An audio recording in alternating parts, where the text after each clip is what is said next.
السلام علیکم ورحمۃ اللہ وبرکاتہ۔ سیدنا علی رضی اللہ عنہ وہ عظیم انسان ہیں جو ساری زندگی اللہ تعالیٰ کی توحید کو بیان کرتے رہے اور اس پر ثابت قدم رہے۔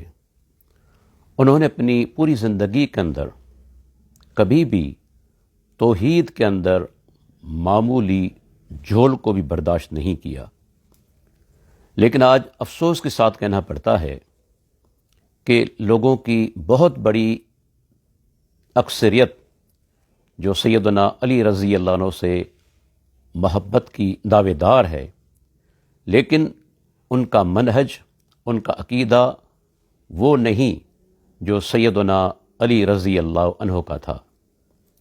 اگر آپ سیدنا علی رضی اللہ عنہ کی زندگی پر نظر ڈالیں گے تو معلوم ہوگا کہ وہ کس قدر توحید پر پکے اور پختے تھے۔ لیکن آج ہمارے درمیان ایسے لوگ بھی موجود ہیں جو کہتے ہیں کہ سیدنا علی رضی اللہ عنہ وفات کے بعد بھی مشکل کشا ہیں اور وفات کے بعد بھی وہ وارث ہیں، حالانکہ سیدنا علی رضی اللہ عنہ نے اپنی پوری زندگی کے اندر کبھی یہ نہیں کہا کہ میں مشکل کشا ہوں، اور کبھی یہ نہیں کہا کہ میں وارث ہوں۔ اللہ اکبر! آپ دیکھیں، جو حقیقی مشکل کشا ہے اس نے خود کہا کہ میں مشکلات کو دور کرتا ہوں، اور اس نے کہا کہ میں وارث بھی ہوں، میری مراد اللہ تعالیٰ کی ذات ہے۔ فرمایا امن یجیب المضطر اذا دعا ویکشف السوء، کون ہے جو بے قرار کی دعا کو قبول کرے اور اسے تکلیف کو ہٹا دے۔ اللہ اکبر! اللہ تعالیٰ نے فرمایا اللہ کے سوا کوئی نہیں۔ ایک جگہ پر فرمایا وَنَحْنُ الْوَارِثُونَ، ہم ہی وارث ہیں۔ پوری مخلوق فنا ہو جائے گی لیکن اللہ تعالیٰ کی ذات باقی رہے گی۔ لیکن آپ دیکھیں سیدنا علی رضی اللہ عنہ نے کبھی یہ نہیں کہا کہ میں مشکل کشا ہوں، اور کبھی نہیں کہا کہ میں وارث ہوں۔ میں ان کے کچھ حوالے پیش کرتا ہوں، اور یہ ساری کتابیں شیعہ حضرات کی کتابیں ہیں تاکہ ان پر ایک حجت قائم ہو جائے۔ پہلا حوالہ نہج البلاغہ، جس کی حیثیت شیعہ حضرات کے ہاں مسلم ہے، خطبہ نمبر 213، اور اس کے جو ترجمہ کرنے والے ہیں وہ ہیں مفتی جعفر حسین صاحب۔ سیدنا علی رضی اللہ عنہ فرماتے ہیں اصبحت عبدا مملوکا، میں اللہ تعالیٰ کا بے اختیار بندہ ہوں، یہ نہج البلاغہ۔ اور دوسری مشہور کتاب شیعہ حضرات کی میرے سامنے موجود ہے جس کا نام ہے الاصول من الکافی، اس کی عربی کے اندر جلد نمبر 2 545 نمبر صفحہ، اور اردو میں جلد نمبر 5 184 نمبر صفحہ۔ ترجمہ کرنے والے شیعہ عالم سید ظفر حسن صاحب ہیں۔ سیدنا علی رضی اللہ عنہ اللہ سے دعا کرتے ہیں اللہم انت الغنی عنی وبی الفاقۃ الیک، انت الغنی وانا الفقیر الیک۔ ترجمہ کیا، یا اللہ تو مجھ سے غنی ہے اور میں تیرا محتاج ہوں، تو غنی ہے اور تیری طرف حاجت مند ہوں۔ یہ سیدنا علی رضی اللہ عنہ کے الفاظ ہیں، اور شیعہ حضرات کی جو کتب اربع ہیں ان میں سے پہلے نمبر پر الاصول من الکافی ہے، اس کا حوالہ۔ اس کے بعد آپ دیکھیں سیدنا علی رضی اللہ عنہ نے اللہ تعالیٰ کو وارث کہا۔ پھر وہی حوالہ نہج البلاغہ کا خطبہ نمبر 88، آپ فرماتے ہیں ذالک مبتدئ الخلق ووارثہ والہ الخلق ورازقہ، کہ وہی اللہ تعالیٰ مخلوق کا خالق بھی ہے اور وارث بھی ہے، مخلوق کا معبود بھی ہے اور رازق بھی ہے۔ یہ نہج البلاغہ خطبہ نمبر 88۔ سیدنا علی رضی اللہ عنہ اللہ تعالیٰ کو وارث کہہ رہے ہیں۔ جس آدمی کو سیدنا علی رضی اللہ عنہ سے محبت ہے، سچی محبت، وہ اللہ تعالیٰ کو ہی حقیقی وارث تسلیم کرے گا۔ اس کے بعد دیکھیں میرے سامنے یہ کتاب موجود ہے سیف سجادیہ، جو منسوب ہے سیدنا علی بن حسین رحمہ اللہ، جن کا نام مشہور ہے امام زین العابدین، ان کی طرف یہ کتاب منسوب ہے۔ یہ سیف سجادیہ اور اس کا صفحہ نمبر 149 149 اللہ تعالیٰ سے دعا کرتے ہوئے کہتے ہیں وَخَالِقَ كُلِّ مَخْلُوقٍ، اللہ تعالیٰ ہر مخلوق کا خالق ہے، وَوَارِثَ كُلِّ شَيْءٍ، اور ہر چیز کا اللہ تعالیٰ وارث ہے۔ یہ سامنے میرے موجود ہے الصحیفہ سجادیہ، امام زین العابدین رحمۃ اللہ علیہ کی کتاب، وہ بھی اللہ تعالیٰ کو وارث تسلیم کر رہے ہیں۔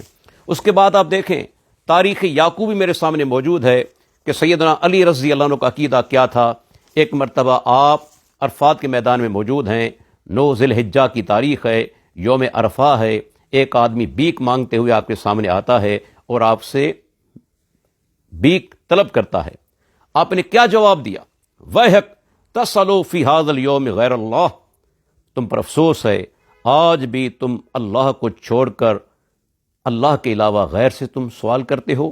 یہ صفحہ نمبر 116 اور جلد نمبر 2 تاریخ یعقوبی، علامہ یعقوبی شیعہ عالم ہیں، اندازہ لگا لیں سیدنا علی رضی اللہ عنہ نے یہاں بھی اللہ کی توحید کا سبق دیا کہ سوال کرنا ہے تو مخلوق سے نہیں بلکہ اللہ تعالیٰ سے سوال کیا جائے۔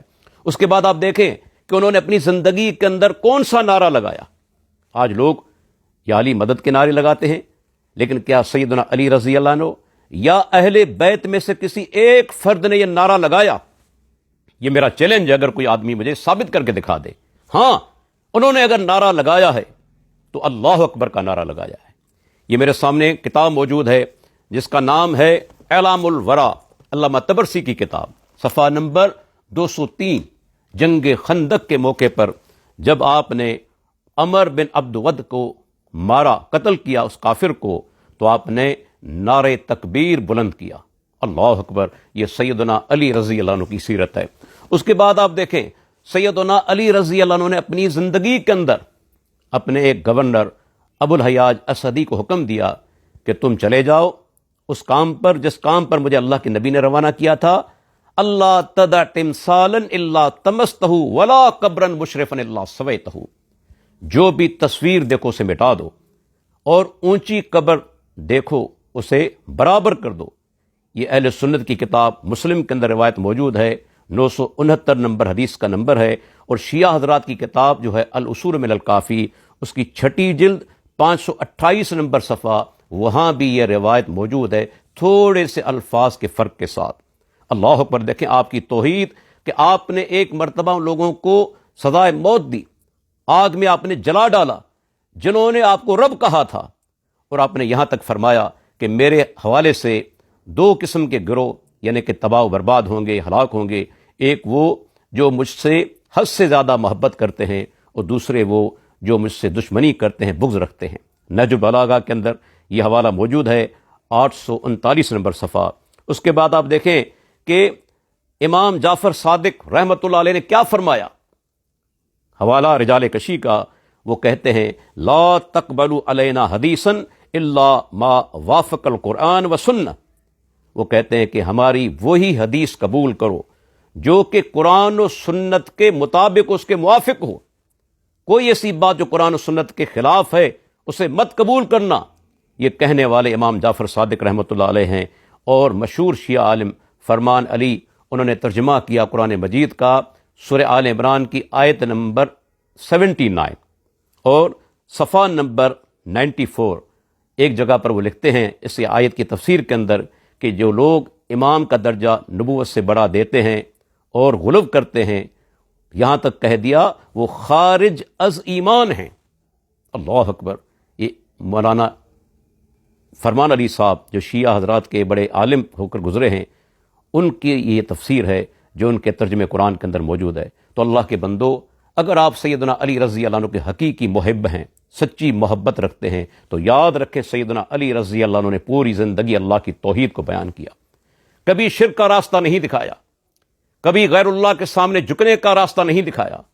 مجھے آج ایک بات کی خوشی ہے کہ شیعہ حضرات کے اندر بھی کچھ ایسے لوگ پیدا ہو چکے ہیں جو اس غلو کا رد کرتے ہیں، جو لوگ سیدنا علی رضی اللہ عنہ کو رب کے مقام پر پہنچائے ہوئے ہیں، ان کا رد کرنے والے ان کے اندر یعنی کہ پیدا ہو چکے ہیں۔ الحمدللہ یہ اچھی بات ہے، لیکن دیکھا جائے کہ سیدنا علی رضی اللہ عنہ کی سیرت ہمیں کیا بتاتی ہے۔ وہ ساری زندگی اللہ کے آگے جھکتے رہے، اللہ سے دعائیں کرتے رہے، اللہ سے مدد طلب کرتے رہے، اور جو آدمی سیدنا علی رضی اللہ عنہ سے محبت رکھتا ہے اسے چاہیے صرف ایک اللہ سے مدد طلب کرے، غائبانہ ما فوق الاسباب اگر مدد طلب کی جائے گی صرف ایک اللہ تعالیٰ سے، اللہ تعالیٰ سے دعائے اللہ تعالیٰ ہمیں سیدنا علی رضی اللہ عنہ کی محبت نصیب فرمائے اور ان کا عقیدہ اور منہج جو ہے اس کو قبول کرنے اور اس پر چلنے کی توفیق عطا فرمائے۔ السلام علیکم ورحمۃ اللہ وبرکاتہ۔